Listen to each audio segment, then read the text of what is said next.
Boa noite. Boa noite. Ministro da Justiça afirma que a maioria dos presos mortos no massacre em Manaus não era de nenhuma facção. Alexandre de Moraes aponta a entrada de armas nas cadeias como o maior problema e culpa a corrupção. Ministra Carmen Lúcia suspende bloqueio federal de quase 200 milhões de reais do estado do Rio de Janeiro. Vacina contra HPV começa a ser aplicada também em meninos de 12 e 13 anos na rede pública de todo o país. Na Turquia, a investigação chega ao suspeito do ataque com 39 mortos no Réveillon, mas ele ainda está solto. Incêndio destrói 150 casas na cidade chilena de Valparaíso, patrimônio da humanidade.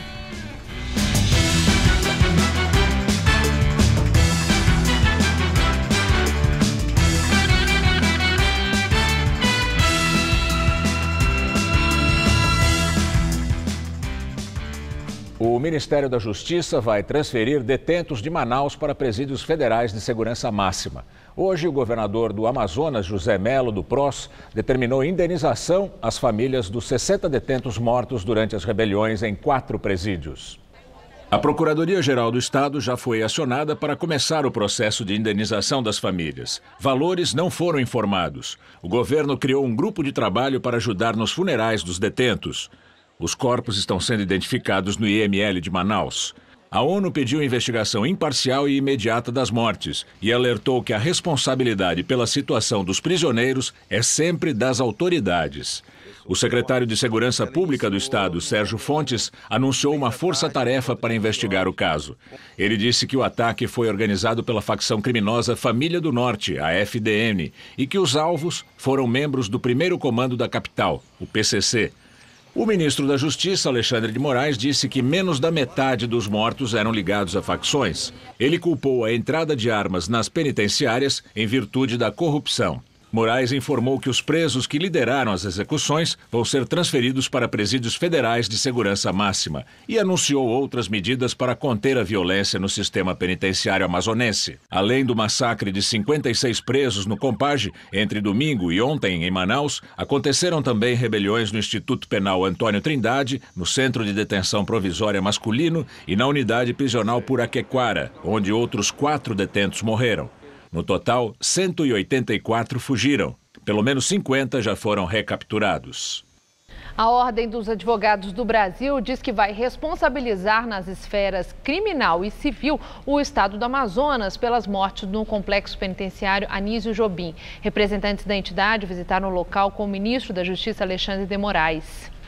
A Comissão dos Direitos Humanos da OAB alega que o Estado foi omisso, porque sabia do risco de uma briga com execuções entre as facções criminosas desde 2015, devido a uma investigação da Polícia Federal. A presidente do Supremo Tribunal Federal, ministra Carmen Lúcia, suspendeu o bloqueio de 192 milhões de reais dos cofres do estado do Rio de Janeiro. O dinheiro é referente a uma dívida do estado com o Banco do Brasil. Na decisão, a ministra afirma que, como o Estado passa por grave dificuldade financeira, o bloqueio poderia prejudicar a prestação de serviços essenciais. Atualmente, o Rio de Janeiro é um dos estados brasileiros em maior dificuldade financeira, junto com Minas Gerais e Rio Grande do Sul. E a partir dessa semana, o Ministério da Saúde também vai vacinar meninos contra o HPV. De acordo com o Ministério, meninos de 12 e 13 anos já podem ser imunizados. Até então, a vacina era indicada apenas para as meninas com idade entre 9 e 13 anos. Com a ampliação da oferta, o Brasil se torna o primeiro país da América Latina a oferecer imunização também para os meninos e o 7º do mundo. Ao todo, foram adquiridas 6 milhões de doses que serão disponibilizadas nas unidades de saúde. A expectativa do Ministério da Saúde é vacinar 3 milhões e 600 mil meninos até o fim deste ano. O BNDES, que é o Banco Nacional de Desenvolvimento Econômico e Social, aprovou o empréstimo de pouco mais de 97 milhões de reais para a construção da futura fábrica de vacinas contra a dengue em São Paulo. O dinheiro vai ser investido nas obras de um novo prédio, que já estão em andamento, e também na produção da vacina. A nova fábrica foi planejada para a produção de até 130 milhões de doses da vacina por ano, que está na última fase de testes antes de ser submetida à aprovação da Anvisa, para que possa ser produzida em larga escala e distribuída para campanhas de imunização em massa em todo o país. A empresa farmacêutica Brain Pharma anunciou o recolhimento de 119 lotes de medicamentos. De acordo com a empresa, o recall se deve a um equívoco no processo de pesagem. Entre os produtos que serão recolhidos estão remédios bastante conhecidos como Doril, enxaqueca, Epocler, Polaramine, Lisador, Biotônico Funtora e Maracugina. Segundo a empresa, não há indícios de que o uso desses remédios possa ter efeitos adversos, além dos previstos em bula. Em tempo de muito calor, com temperaturas quase sempre acima dos 30 graus, é preciso cuidado para evitar doenças típicas do verão. Dia de céu claro e sol forte. Muito bom, não é mesmo? Nem tanto para a Regina. Encontramos a pedagoga fazendo uma caminhada no Parque Ibirapuera. Mas ela sofre com esse calorão. Quando eu tô em casa é bermudinha e topzinho, né? Na rua não tem como, ainda mais na minha idade. Então eu fico toda empipocada, toda assada, assim, nas partes que ficam fechadas, né? É terrível. Seu Mauro também sente os efeitos dos dias mais quentes. Você tem uma maior facilidade de reter líquido, sal, então as pernas ficam um pouquinho mais inchadas. Isso é da idade, né? Não tem jeito. Com a chegada do verão e o aumento das temperaturas, os cuidados com a saúde devem ser redobrados. Os médicos alertam para o risco de doenças respiratórias e a desidratação. As crianças e os idosos são os que mais sofrem. O ressecamento, aumento da temperatura, poluentes, a baixa umidade relativa do ar, isso daí são fatores que concorrem para o ressecamento das mucosas, tanto da mucosa nasal como a mucosa faríngea, da garganta, da laringofaringe, etc. E uma dica básica, mas super importante, é tomar sempre muita água durante todo o dia. O problema é que nem sempre ela é seguida. E olha que tem até aplicativo no celular que ajuda a gente a lembrar que é preciso hidratar o corpo e matar a sede. Tinha uma época que eu instalei esse aplicativo, principalmente no inverno, né? Que no inverno a gente não sente sede. Aí ficava lá de uma em uma hora. Toma 200 ml. E era desse jeito. O meu corpo, ele pede mais líquido, então na verdade eu acabo tomando mais líquido mesmo. Naturalmente, assim, não precisa de ninguém para te avisar. Não precisa do aplicativo. A hidratação é feita com água, não é líquido, é água. Então é interessante o consumo aí de 2 a 3 litros de água por dia, principalmente nesses dias quentes que a baixa umidade incide de maneira intensa.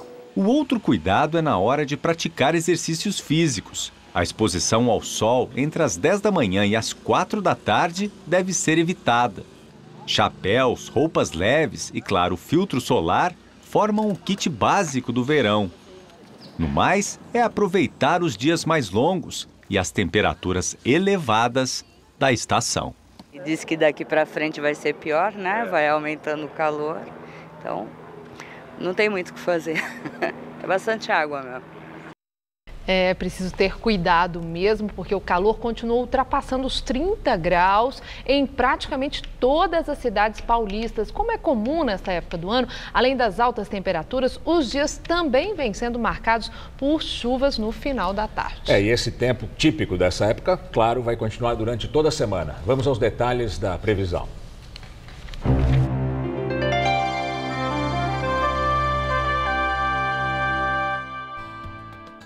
Por causa do calor e do ar carregado de umidade, há risco de temporais amanhã nas regiões sul, sudeste, centro-oeste e norte do Brasil. Nas áreas em verde mais escuro, incluindo o sul gaúcho e o norte do Maranhão, pode chover a qualquer hora do dia. Já nas mais claras, desde o norte capixaba até o interior do Piauí, o sol brilha forte e se chover no litoral leste nordestino, será só para refrescar o calor. Chega a fazer até 31 graus em Maceió e em Aracaju, 33 em Vitória, 36 em Cuiabá e 37 graus no Rio de Janeiro. Para São Paulo, a previsão não muda e a quarta-feira será mais um dia bem típico de verão, com calor e pancadas de chuva. Os termômetros batem na casa dos 34 graus em Presidente Bernardes e em Votuporanga, e na cidade de Ribeirão Preto, no centro-norte do estado, chega a fazer até 35 graus durante a tarde. Na faixa leste, a máxima também vai aos 35 graus em São José dos Campos e no litoral faz até 33 graus em Caraguatatuba e 34 em Santos. Para a capital, a combinação de calor e chuvas continua mantida para os próximos dias. Nessa madrugada, a mínima será de 21 e a máxima amanhã à tarde de 33 graus. Na quinta-feira, a máxima se mantém na marca dos 33 graus e na sexta-feira, as temperaturas ficam entre 22 e 31 graus. Um tremor de terra de 4,7 graus na escala Richter assustou os moradores do Maranhão. O epicentro do tremor, segundo o Observatório Sismológico da Universidade de Brasília, foi na cidade de Vargem Grande, a 180 quilômetros da capital São Luís, às 9h43 da manhã. O tremor também foi sentido em Teresina, capital do Piauí. Por enquanto, não há registro de feridos. Mais uma cidade da Grande São Paulo teve aumento da tarifa de ônibus. A passagem em Santo André subiu de R$ 3,80 para R$ 4,20. Aqui na região metropolitana, as passagens já subiram em São Caetano, Osasco, Carapicuíba, Barueri e Francisco Morato. Em Guarulhos, a passagem chegou a ser reajustada para R$ 4,50, mas o aumento foi revogado pelo novo prefeito. No sábado, será a vez de Mauá subir a tarifa. Dados divulgados hoje pela Serasa mostram que o número de pedidos de recuperação judicial de empresas em 2016 foi o maior em uma década. No ano passado foram registrados 1.863 requerimentos de falência. O número é 44% maior que o de 2015. Ainda segundo o estudo, os pedidos em sua maioria são de micro e pequenas empresas. A empresa Odebrecht está negociando com o Ministério Público do Peru a entrega de informações e a devolução de dinheiro ganho de forma ilícita em contratos no país. A empreiteira é investigada por desvios em obras feitas entre 2005 e 2014. De acordo com o Ministério Público peruano, a Odebrecht já admitiu o pagamento de 29 milhões de dólares de propina a funcionários em troca de contratos. Nesse período, a construtora participou de mais de 40 projetos no Peru, que envolveram cerca de 12 bilhões de dólares durante os governos de 3 presidentes, Alejandro Toledo, Alan Garcia e Ollanta Humala. Em entrevista coletiva hoje, o procurador-geral do Peru, Pablo Sanches, disse que vai se reunir com o procurador-geral da República do Brasil, Rodrigo Janot, para estreitar os laços de cooperação internacional e combate à corrupção. Num vídeo publicado no Facebook, o deputado federal Rogério Rosso, que é o indicado do PSD para disputar a presidência da Câmara dos Deputados, defende a realização de um debate entre os candidatos ao cargo. O principal adversário de Rosso na disputa é Rodrigo Maia, do DEM, que atualmente preside a casa e quer ser reeleito. Rosso disse que já protocolou na Câmara uma carta a Maia, na qual pede que seja organizado um debate na TV Câmara. Para ele, a medida seria importante para a população conhecer melhor os candidatos que ocuparão um cargo relevante, já que em eventuais ausências do presidente Michel Temer, é o presidente da Câmara que assumirá interinamente a presidência da República. Eu entendo que seria muito importante, muito salutar, transparente e, acima de tudo, democrático, para que o povo brasileiro, para que todos os parlamentares também possam acompanhar o que pensam, o que pensa cada pré-candidato sobre os mais variados temas de relevância e importância para a sociedade brasileira. O presidente Michel Temer não vai ao Fórum Econômico Mundial em Davos, na Suíça, entre os dias 17 e 20 deste mês. O governo deve ser representado pelo ministro da Fazenda, Henrique Meirelles. Temer quer ficar aqui no Brasil para acompanhar a disputa pelas presidências da Câmara e do Senado. E agora vamos ao comentário de política com o José Neumann Pinto. É uma piada velha que diz que o cara caiu do 10º andar e chegou inteiro na calçada e alguém lhe pergunta: o que aconteceu aqui, que juntou tanta gente? E ele diz: eu não sei, eu cheguei agora. O Alexandre de Moraes é o contrário, é aquele que quando chega já sabe de tudo. Então ele já chega, já sabe que, como diz o seu ex-chefe, o seu amigão picolé de chuchu, não existe PCC, não existe facção, não existe crime organizado no Brasil. Essas rebeliões, como a de Manaus, esse massacre, é tudo coisa espontânea. Então vamos começar pelo seguinte: não adianta o sujeito sair de Brasília e ir para Manaus para dizer que os líderes podem ir para a prisão federal. Isso ele pode fazer pelo telefone. Não adianta também ficar prometendo construir presídio. Primeiro porque não vai. Depois porque, se for, demora. O que precisa acontecer no Brasil para resolver esse problema é o Estado, e quando eu digo Estado, eu digo o governo federal e as unidades federativas, assumirem a sua obrigação de gerir as cadeias. As cadeias hoje são geridas, sim, pelo crime organizado, queira o Alexandre de Moraes ou não. E se ele tiver competência, o que ele tem de fazer é construir os presídios, porque há realmente um déficit muito grande de vagas nos presídios do Brasil. Mas enquanto isso acontece, tomar conta das cadeias, porque eles ficam fingindo que tomam conta de cadeia, privatizam cadeia e depois a empresa que privatiza não se sabe se teve algum propinoduto. O certo é que ali corre muita corrupção em todos os níveis na cadeia. Se a empresa está também no conluio, a verdade é que o Estado negocia com o crime a paz. E a paz acaba quando as facções criminosas decidem que precisam conquistar o seu espaço. E aí matam. Não adianta vir o senhor Moraes, com seu ar professoral, e dizer que mais da metade não pertencia a nenhuma facção. Ora, bolas, a questão não é essa. A questão é quem mata na cadeia, a questão é quem manda na cadeia. Não é quem morre na cadeia, é quem manda na cadeia. E o Estado só pode garantir a integridade física dos presos, que é a obrigação do Estado, da União e dos Estados, se exercer um poder de fato nas celas, o que não acontece no Brasil e que leva a esses massacres, a esses banhos de sangue e ao caos, ao inferno presidiário. A verdade é essa. Eu volto quinta-feira, direto ao assunto. Em pé. Depois da virada do ano, muita gente aproveita esse comecinho de janeiro para fazer aquela limpeza no guarda-roupa. Com a crise na economia, tem gente que procura ganhar um dinheiro com a venda dessas peças usadas. Outras preferem trocá-las, mas há quem ache melhor doá-las.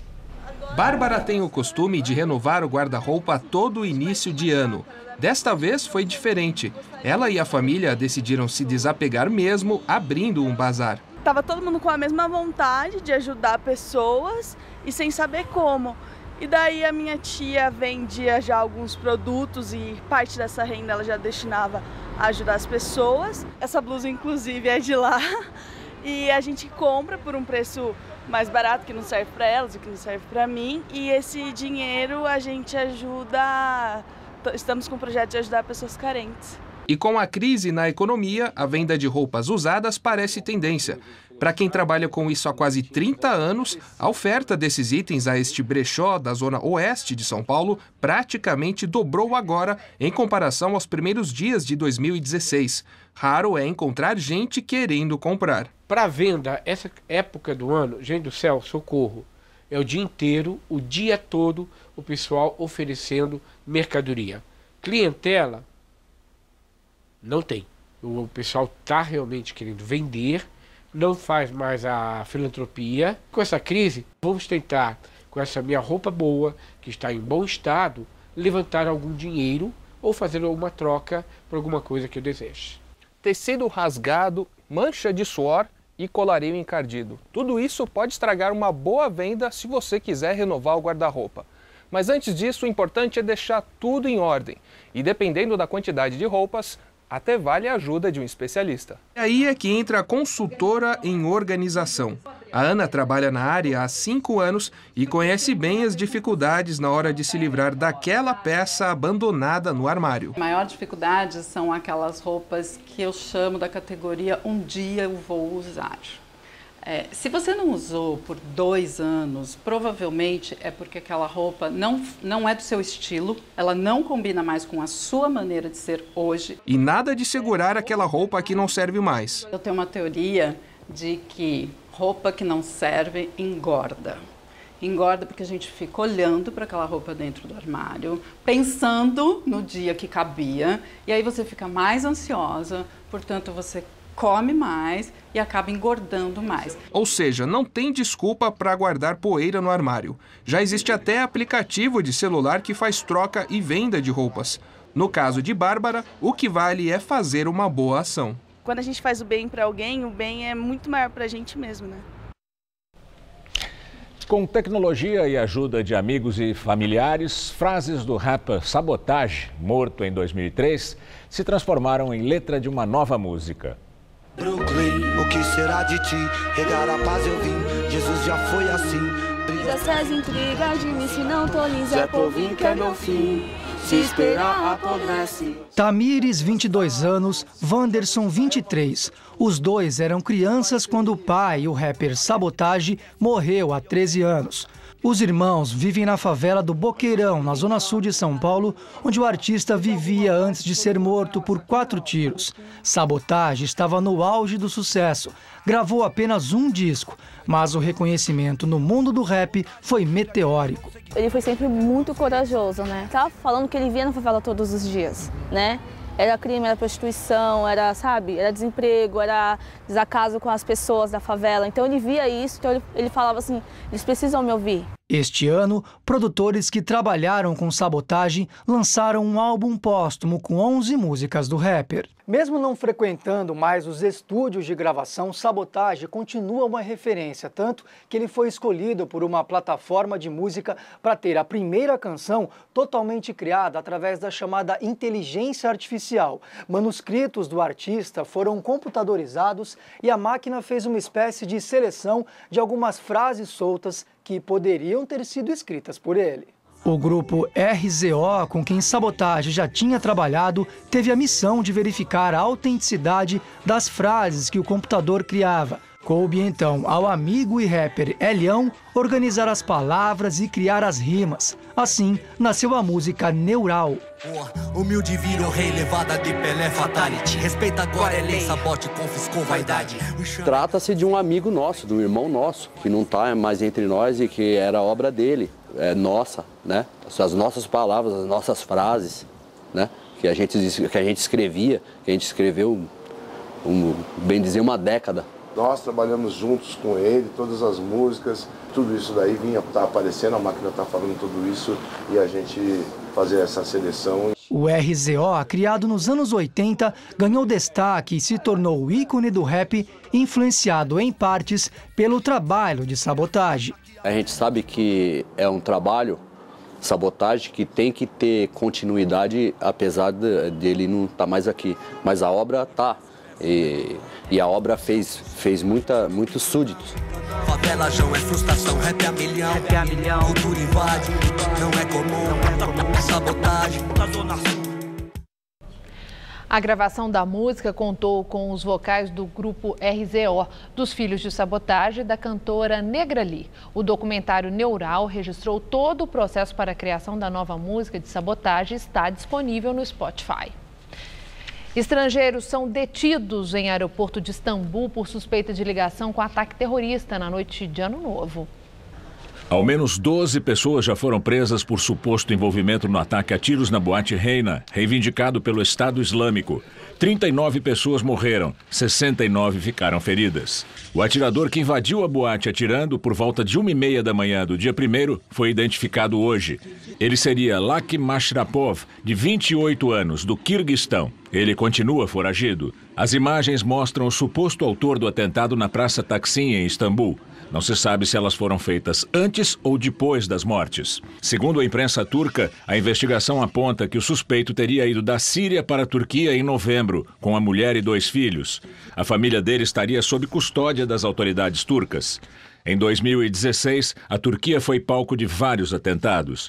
O primeiro-ministro turco, Binali Yildirim, disse que depois desse ataque, o parlamento vai discutir e votar o prolongamento do estado de emergência por 3 meses. A medida foi implementada depois da tentativa de golpe de Estado em julho de 2016. Incêndio de grandes proporções destrói pelo menos 150 casas em Valparaíso, no Chile. O incêndio florestal começou num clube de pesca ontem à noite e atingiu a cidade costeira de Valparaíso, um dos pontos turísticos mais frequentados do Chile e declarada Patrimônio da Humanidade em 2003. Pelo menos 19 pessoas ficaram feridas. Autoridades informaram que cerca de 500 imóveis estariam em risco. O fornecimento de energia chegou a ser cortado, mas já foi restabelecido. As causas do incêndio estão sendo investigadas. A presidente chilena Michelle Bachelet manifestou solidariedade às vítimas pela internet. Houve outros incêndios na região em 2014 e 2015. Vamos à entrevista do dia com Rodolfo Gamberini. Nosso convidado hoje é o deputado federal Carlos Zaratini, do PT. Ele será o líder do partido na Câmara este ano. Nós vamos conversar sobre os desafios do partido, principalmente na oposição ao governo Temer. Muito obrigado por estar aqui conosco no Jornal da Gazeta. Obrigado pelo convite. Bom, como é que vai ser o ano de 2017 na sua visão? Olha, nós vamos ter grandes embates na Câmara, principalmente por conta da reforma da Previdência e da reforma trabalhista, né, que são dois assuntos que o governo está colocando. São reformas que retiram direitos dos trabalhadores, que mexem na vida das pessoas diretamente e que nós vamos ter que discutir, e a posição do PT é de resistir frontalmente a essas reformas. No caso da eleição do presidente da Câmara, como é que o partido já se definiu? Como é que vai se comportar? Olha, nosso objetivo principal é que a mesa da Câmara seja uma mesa forte, onde todos os partidos estejam representados. O PT é a segunda maior bancada e nossa principal questão é estar colocado proporcionalmente, de acordo com o nosso tamanho, na mesa diretora, né? E nós queremos, com isso, fortalecer a mesa. A partir dessa discussão é que a gente vai definir em quem nós vamos votar, dos candidatos que já se apresentaram, ou eventualmente se o PT lançará ou não candidato. Bom, o seu partido, o PT, em 2016, levou uma surra homérica nas eleições, né? Como é que vai ser esse próximo ano de 2017 e depois a eleição em 2018? Qual é o panorama que vocês estão enxergando para o partido? Olha, eu acho que a ofensiva que teve contra o PT, não só ofensiva por parte da Lava Jato, a ofensiva por parte de setores da mídia, que colocaram o partido numa situação de defensiva muito grande, e a saída do governo, da forma como ela se deu, evidentemente prejudicaram o PT nas eleições. O quadro agora é outro, né? A situação é outra, é um outro governo, é um governo que vem adotando um programa econômico cruel com o povo brasileiro, um programa que vai levar o desemprego esse ano a 13 milhões de pessoas, hoje é 12, todos os economistas falam em chegar a 13 milhões. Nós não temos perspectiva de retomada do crescimento econômico por conta das altíssimas taxas de juros praticadas no Brasil. Então, é uma situação muito difícil para o povo brasileiro. E o PT tem uma qualidade, é um partido vinculado às lutas do povo brasileiro. E nós vamos estar exercendo essas lutas esse ano de 2017. Vocês vão exercer essas lutas em 2017 com os mesmos métodos e com a mesma filosofia partidária do passado, ou o partido vai se reinventar, vai se renovar? No que deve se renovar? O partido vai ter um congresso, nós vamos fazer um congresso em abril. Esse congresso vai ser um congresso de renovação da direção, de discussão, de autocrítica dos nossos erros, mas também de afirmação dos nossos acertos. E a partir dessa discussão é que a gente quer apresentar à sociedade um partido capaz de retomar o crescimento econômico, a distribuição de renda e a soberania nacional. Na sua opinião, onde o PT errou? Na minha opinião, o principal erro do PT enquanto partido, foi ter exercido a mesma forma de financiamento que todos os outros partidos fizeram, ou seja, o financiamento empresarial. O PT se vinculou muito a esse tipo de financiamento, e que levou a toda essa confusão que a gente está assistindo hoje. E nós erramos também, como governo, né, ao adotar medidas econômicas confusas que levaram a essa situação de crise e, ao mesmo tempo, ao fim do governo Dilma. Os fatos mostram que o PT vai ter, segundo até a opinião pública, o PT vai ter que mudar bastante. Por exemplo, vocês têm o Fernando Pimentel pega um helicóptero do governo para ir buscar o filho num condomínio de luxo. O prefeito de Guarulhos do PT aumenta a tarifa de ônibus no último dia. Os vereadores do PT de São Paulo aumentam o próprio salário. Quer dizer, o partido que tinha um discurso de eficiência, de correção moral, de postura, ele demonstra hoje que não é mais esse partido. Como é que vocês vão mudar isso? Olha, você citou 3 casos que acho que são 3 casos diferentes, né, com situações diferentes. Evidentemente, nós não apoiamos reajuste de tarifa no último dia do governo. Isso não existe. E a bancada do PT na Câmara dos Vereadores de Guarulhos repudiou essa posição do ex-prefeito de Guarulhos. E aumento do próprio salário? O aumento do salário é um aumento que está previsto em lei. Ou seja, os vereadores, os deputados têm aumento de 4 em 4 anos, certo? O que está colocado era realizar esse aumento ou não realizar e esperar mais 4 anos. Não foi só o PT que decidiu por isso. O conjunto claro, da Câmara PT, dos Vereadores decidiu por aumentar, por reajustar os salários, inclusive num índice inferior ao que aconteceu na inflação nesses últimos 4 anos. Então, era uma discussão nesses termos e não uma discussão de um aumento desmedido de salários. Então, eu acho que são situações completamente diferentes. Fala-se que Lula vai voltar para a presidência do PT, que vocês estão discutindo essa possibilidade. Isso é renovação? Levar o Lula de novo para a presidência não é a admissão de que o partido é muito menor do que um homem? De que o partido, na verdade, existe em função de um homem só? Não, não é verdade isso. O PT não é um partido de um homem só. Nós somos um partido de milhares de lideranças em todo o país, lideranças políticas, lideranças dos movimentos sociais. E o ex-presidente Lula, ele tem uma vantagem, ele sintetiza essa luta do PT. Ele é uma pessoa que tem a capacidade de unificar não só o partido, mas de unificar os movimentos sociais. Então, não é porque ele é uma pessoa antiga ou moderna, é porque ele tem a capacidade de fazer essa unidade, de fazer o partido caminhar unido, de dar direção política. Eu acho que essa é uma qualidade do presidente. Só ele? Só ele tem essa qualidade? Ele é o que tem mais essa qualidade. Não é só ele, mas ele é o que mais tem essa qualidade.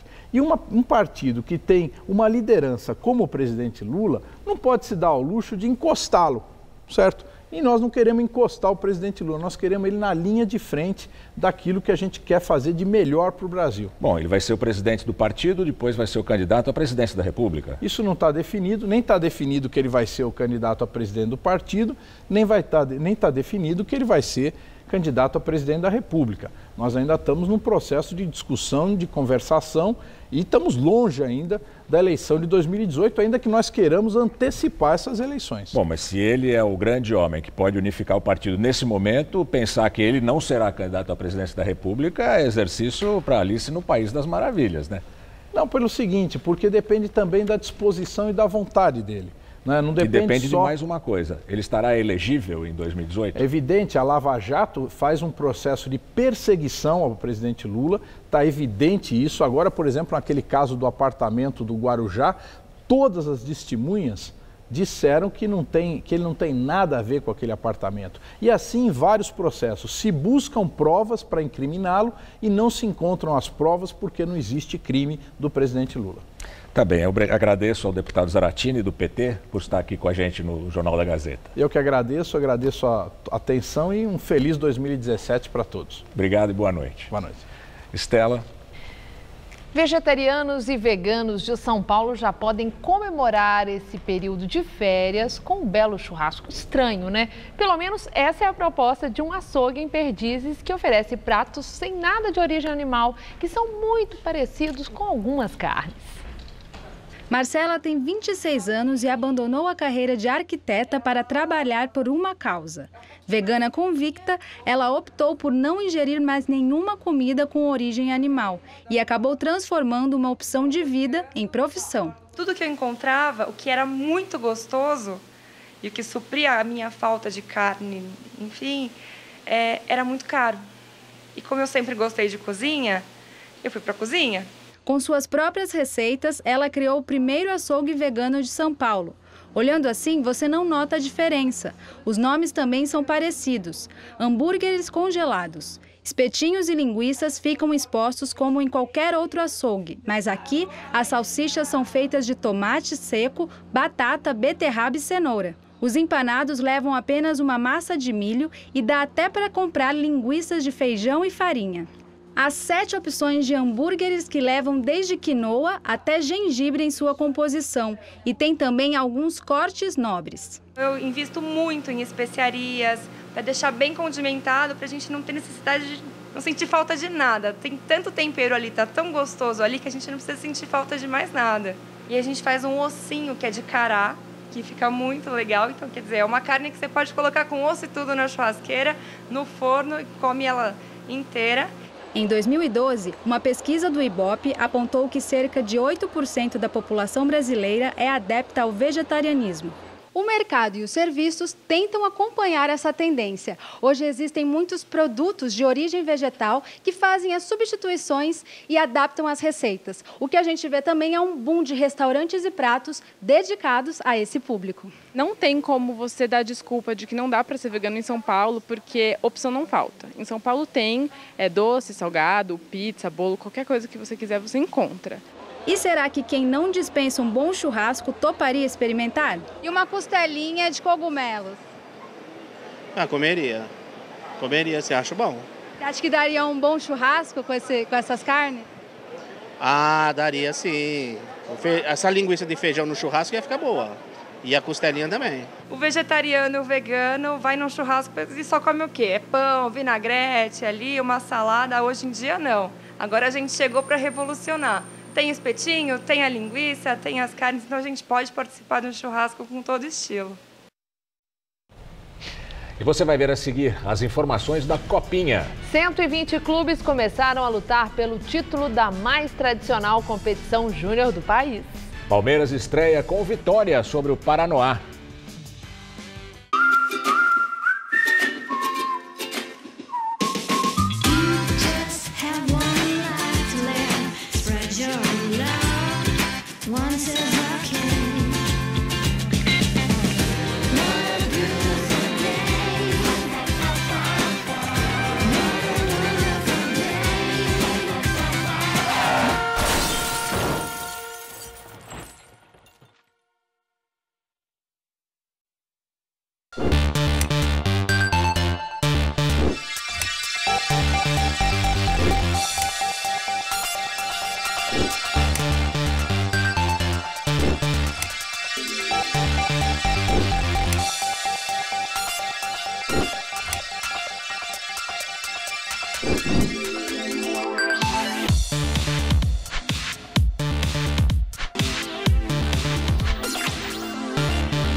Tudo anda cada vez mais rápido.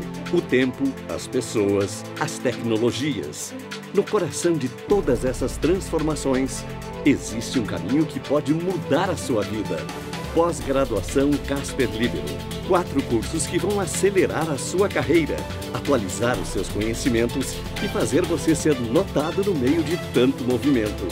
Pós-graduação Casper Libero. Paixão por comunicação. Atenção, rasga preço na Veste Casa. Começou o rasga preço da Veste Casa. Tem tudo para vestir a sua casa com preço de fábrica. Luciano, chega aí, vai. Só quem fabrica pode ter preço assim. Toalha banhão Veste Casa. Custava R$ 29,99. Agora, só R$ 16,99 cada. Manta estampada casal ou lençol casal por apenas R$ 16,99 cada. Aproveite o rasga preço Veste Casa. Só amanhã na Veste Casa. Corre! Você quer mais informação? Notícia quentinha de última hora. Você quer mais opinião? Eu não gosto. Você quer mais participação? Nós queremos saber de você. Tudo o que você quer está no Gazeta Esportiva, de segunda a sexta, 6 da tarde.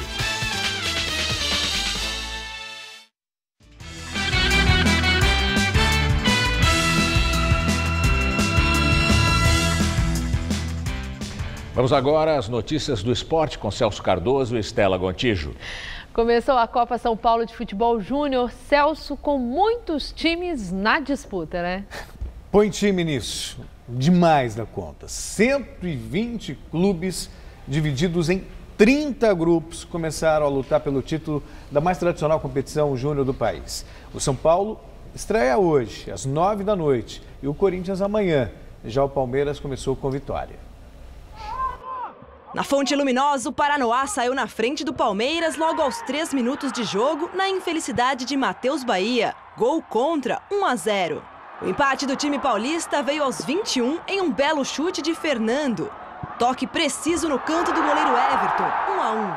No fim do primeiro tempo, o Paranoá voltou a ficar na frente depois do bate-rebate dentro da área. Cairo aproveitou e fez o segundo. No melhor estilo Cuca Ball, o Palmeiras conseguiu empate aos 34 minutos da segunda etapa. Iacovelli dominou no peito e soltou a bomba, 2-2. Na sequência, Léo Passos desviou o cruzamento da direita, fez o terceiro do Verdão e garantiu uma vitória suada em Araraquara. 3-2 Palmeiras. A Chapecoense entrou hoje em campo pela primeira vez depois da tragédia na Colômbia e estreou perdendo, Celso. Agora, a garotada do time de Santa Catarina enfrentou o Nova Iguaçu do Rio e não foi bem não na volta aos gramados. E a Chapecoense voltou hoje à tarde ao futebol de forma oficial, o time de base da Chapecoense, aqui em Porto Feliz, que fica a mais ou menos 110 quilômetros da capital paulista, sede do grupo 14 da Copa São Paulo de Futebol Júnior. E a Chapecoense acabou perdendo para o time do Rio de Janeiro, Nova Iguaçu. Num primeiro tempo muito movimentado, com a Chapecoense tentando buscar o gol logo no começo da partida, um pouco de desgaste físico por conta do forte calor da primeira etapa da partida, mas no segundo tempo foi o Nova Iguaçu que entrou mais agressivo, com o Natan, acabou marcando 2 gols e venceu a Chape. A Chapecoense veio com muita expectativa para esse primeiro jogo da Copinha, o primeiro jogo da instituição, uma partida oficial depois do acidente, e o técnico da equipe acabou confirmando que realmente os jogadores sentiram um pouco dessa pressão. O primeiro jogo da Chapecoense após o acidente, os holofotes todos voltados para essa meninada, jogadores muito jovens, né? A gente tentou conversar bastante com eles, tentou tranquilizá-los, blindá-los de certa forma, mas isso aí, assim, vai acarretar uma forma deles assimilarem esse tipo de situação e com certeza eles vão se transformar em profissionais muito bons e pessoas melhores ainda. E eu queria mostrar para vocês um momento muito interessante antes do jogo. Em vez do tradicional minuto de silêncio, os torcedores, os dois times, com a conivência da Federação Paulista de Futebol, promoveram 1 minuto de palmas, 1 minuto de aplausos.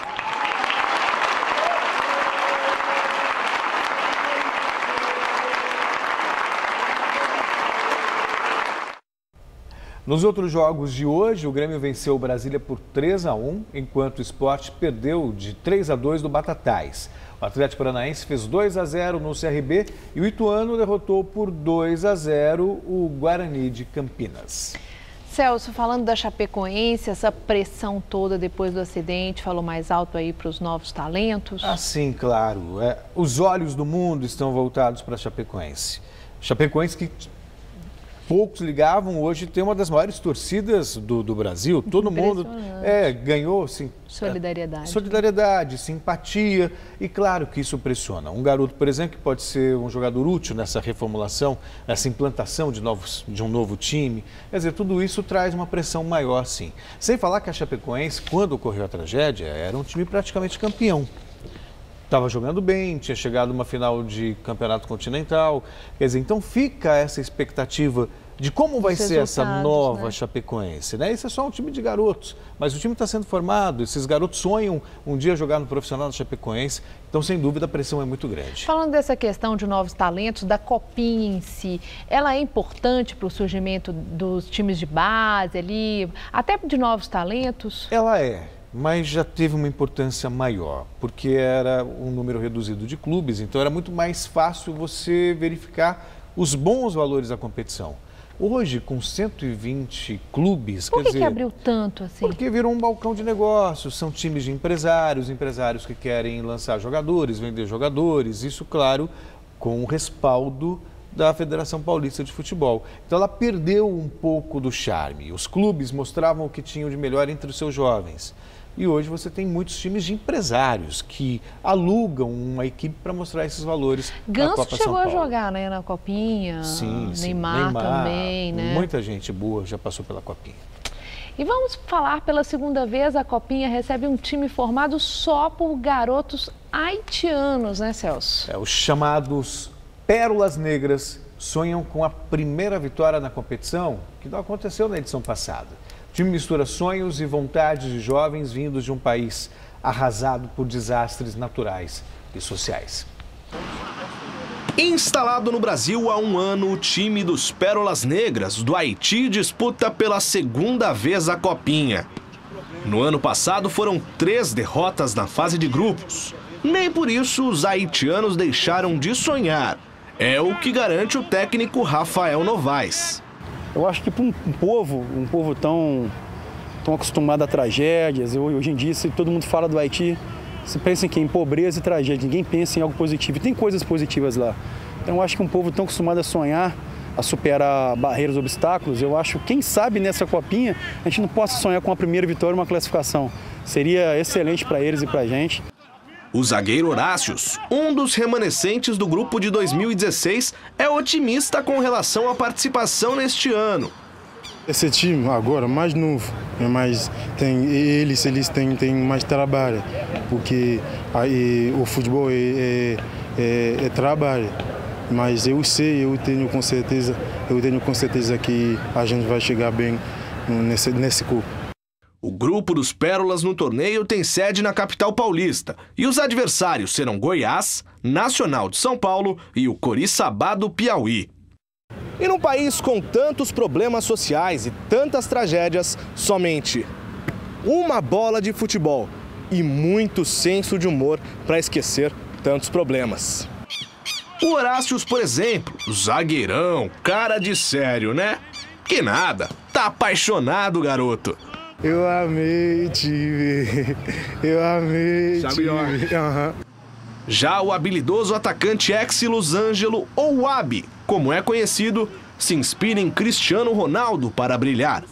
Chama o repórter para bater uma bolinha. E a exemplo do parceiro Horácios, mostra seus talentos artísticos. Amor, fica sozinho, cagao. Por favor. Ah, moleque! É a alegria no sorriso desses jovens que traz a esperança de um futuro promissor no esporte do país. Algumas bolas fora virão para desanimar. Mas a cada gol, os sorrisos apagarão cada vez mais a memória de um povo sofrido. Bela reportagem e que falou tudo, né? Um sorriso para apagar tanta tristeza e uma bela iniciativa também, E né, também Celso? um olhar para o futuro, quer dizer, Claro. busca num outro país uma nova oportunidade. E queira ou não, o futebol ainda é uma das maneiras de ascensão social fácil, tranquila, desde que você tenha, obviamente, talento. E dos nos pés. haitianos sonharem também, isso né? aí. E eles são animados, eu gostei. Cantando. Pelo menos estão envolvidos com a música brasileira. Achei legal. E o mercado da bola até que está se movimentando nesse início de pré-temporada, mesmo com a crise, né, Se Celso? não há contratações bombásticas, pelo menos algumas novidades no Flamengo, no Santos, no Palmeiras. O Palmeiras, por exemplo, está prestes a fechar com o meia Felipe Melo. Ele estava na Inter de Milão e já foi da seleção brasileira do técnico Dunga. O contrato ainda não foi fechado, mas as negociações estão avançadas. No Rio, quem está de volta é um craque argentino. O Flamengo anunciou hoje a contratação do meio-campista argentino Dário Conca, que estava no Xangai da China. Ele foi ídolo no Fluminense, mas agora vai dar expediente no Ninho do Urubu, na Gávea. O zagueiro Fabrício Bruno, que estava no Cruzeiro, agora vai jogar na Chapecoense, que tem um ano longo pela frente na tentativa de se recuperar da tragédia na Colômbia. O volante Leandro Donizete, que jogou 2016 no Atlético Mineiro, agora faz parte do elenco do Santos. Outro ídolo do Fluminense que está de volta é o meio-campista Thiago Neves. Ele estava no Al Jazeera, nos Emirados Árabes, e deve retornar ao Cruzeiro. O Clube Mineiro chegou a anunciar o negócio, mas recuou e disse que as coisas estão bem encaminhadas para o repatriamento do jogador. Tem alguma aposta bem importante aí das novas contratações que você destaca, Celso? Eu destaco o Palmeiras, na verdade. Campeão, diferentemente do que aconteceu com o Corinthians no ano passado, o Corinthians ganhou o Campeonato Brasileiro e perdeu praticamente mais de meio time para o futebol chinês. O Palmeiras teve algumas perdas consideráveis. Perdeu o técnico, perdeu o Gabriel Jesus, maior estrela do futebol brasileiro. Em contrapartida, está se reforçando. Já trouxe o Guerra, que estava no campeão da Libertadores, o Atlético Nacional, Michel Bastos, o São Paulo, o próprio Felipe Melo, que, convenhamos, é um nome experimentado, apesar de ser meio inconsequente, né, costuma ter algumas atitudes intempestivas, mas é um bom jogador. Polêmico. Exatamente, de seleção brasileira, tem uma vasta experiência na Europa. Então, e contratou também alguns novatos, como o Johan da Chapecoense, o Keno, que foi do Santa Cruz. Então, foi o time que mais se reforçou. O Palmeiras hoje já era forte por ser campeão brasileiro e está ainda mais forte, e tenho a certeza que começa o ano favorito em qualquer competição que disputar. Então, falando dessa questão, né, o Palmeiras se reforçou, perdeu alguns jogadores de times que vencem o campeonato, mas tem que se reforçar, perdem muitas vezes, tem que fazer novas contratações. Você acha que os times deveriam continuar com aquela formação de base para tentar outros campeonatos, vencer novamente? É muito complicado isso, né, quando tem a venda de jogadores e aí desforma todo aquele time que foi sucesso. Mas né? É uma questão de mercado. Quando chega o futebol chinês, por exemplo, prometendo salários astronômicos, né? não tem o que fazer. A questão é que agora os chineses voltaram os olhos para a Europa e deixaram o Brasil um pouco mais tranquilo. E o maior medalhista olímpico do Brasil, o velejador Robert Scheid, desistiu da aposentadoria e vai estrear numa nova classe da vela. O bicampeão olímpico começa agora em janeiro na classe 49er, ao lado de outro brasileiro. Scheid não descarta disputar a 8ª Olimpíada da carreira. Dono de 5 medalhas olímpicas, 2 de ouro, 2 de prata e 1 de bronze, Robert Scheid está com 43 anos. Mesmo assim, ele anunciou hoje que vai velejar a partir deste mês na classe 49er, ao lado do brasileiro Gabriel Borges, que participou dessa mesma categoria na Rio 2016, em parceria com Marco Grael, filho do também bicampeão olímpico Torben Grael. A estreia da dupla acontece no dia 22 deste mês, na etapa de Miami da Copa do Mundo de Vela. Acostumado com a classe laser, que deu a ele 2 medalhas de ouro em Atlanta e Atenas, além de uma prata em Sydney, Scheid diz que está diante de um novo desafio. Além de voltar a velejar em dupla, ele agora está numa categoria totalmente nova e mais rápida que a anterior. Nos Jogos Olímpicos do Rio, o velejador chegou em 4º lugar e quase beliscou a 6ª medalha dele em Olimpíadas.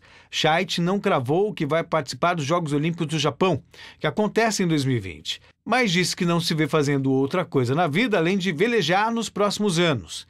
Daqui até lá, ele terá 47 anos. Mas pelo entusiasmo com o qual ele embarca nessa nova modalidade, não há brasileiro que duvide de que nosso maior herói olímpico possa elevar ainda mais o nome do país no esporte. Eu não duvido, não. Tá bom por hoje? Tá ótimo, então, tá Celso. bom. Sua presença amanhã. Sempre ilustre. Muito obrigada. Uma boa noite. Eu gosto muito. É com Gambarini. Quem pensa que a onda do Pokémon Go passou, está enganado. O jogo, inspirado no desenho de animação que conquistou milhões de aficionados no mundo inteiro, está mais ativo que nunca. Uma mudança radical na vida do Lucas. O pacote de dados de 1,5 GB de internet passou para 10 GB. Ele também deu um upgrade no celular. Gastei com o seguro, né? Saiu quase 2. Quase 2 mil? Quase 2 mil. Será que vai dar conta esses 10 GB? Sim, demais. Não usei nem metade ainda. O que levou ele a esse investimento, o Miguel, de 7 anos, sabe de cor. Conta pra gente qual que você já pegou. Dragonite, Blastoise, Charmander, Artodon. E o Pikachu? Sim. Pikachu de Natal você já pegou? Aham, peguei. O padrasto dele entrou na onda e investiu R$150 em um carregador portátil. Manter a bateria do celular, se tiver 100% ele vai ficar lá. E como ninguém quer ficar sem bateria, o Eduardo se aproveitou dessa necessidade quase que vital para essa galerinha. A galera quer ficar aqui o dia inteiro, né? Carrega de 8 a 12 vezes, carrega notebook, tablet. O entorno do planetário do Parque Ibirapuera virou a meca dos caçadores de Pokémon em São Paulo. Tem até gente vendendo pelúcia dos personagens. Qual que é esse aí que você comprou? O Jolteon. O que é o Jolteon no jogo? É uma evolução da Eevee. Tá, e por que você acha legal? Por que você comprou? É legal ter também ele em pelúcia? É que eu tenho ele de Pokémon aqui, ó. O jogo, que usa a realidade aumentada, foi lançado no Brasil em agosto. No dia da estreia, a Avenida Paulista já estava tomada de jogadores. Mas de acordo com a revista americana Forbes, 80% dos usuários deixaram de jogar em setembro, um mês após o lançamento. O fabricante, claro, não confirma essa informação, mas pelo sim ou pelo não, acaba de lançar uma atualização do jogo, com uma nova geração de personagens. São mais de 100 novas criaturinhas espalhadas por aí. E tem até quem opte por um piquenique no parque, mas com o celular grudado, obviamente. A gente vê um Pokémon raro aí na rua e a gente vai junto, vai atrás, aí altas horas da madrugada, é bacana. Eu gosto, falam que é uma perda de tempo, mas acho que é uma perda de tempo boa, né? E o que dizer da Rosângela? Ela tá tão viciada que ganhou até um apelido carinhoso. Mamãe Pokémon. Você gosta? Fazer o quê? Gosto, velho.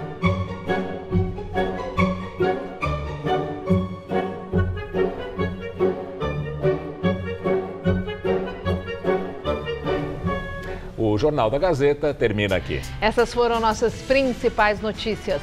Ministro da Justiça afirma que a maioria dos presos mortos no massacre em Manaus não era de nenhuma facção. Ministra Carmen Lúcia suspende bloqueio federal de quase 200 milhões de reais no estado do Rio de Janeiro. Vacina contra HPV começa a ser aplicada também em meninos de 12 e 13 anos, na rede pública de todo o Brasil. Na Turquia, a investigação chega ao suspeito pelo ataque com 39 mortos no Réveillon, mas ele ainda está solto. Incêndio destrói 150 casas na cidade chilena de Valparaíso, patrimônio da humanidade. A edição de hoje pode ser vista no site do Jornal da Gazeta. Mais notícias em nossa edição das 10. Uma boa noite para você. Boa noite e até amanhã.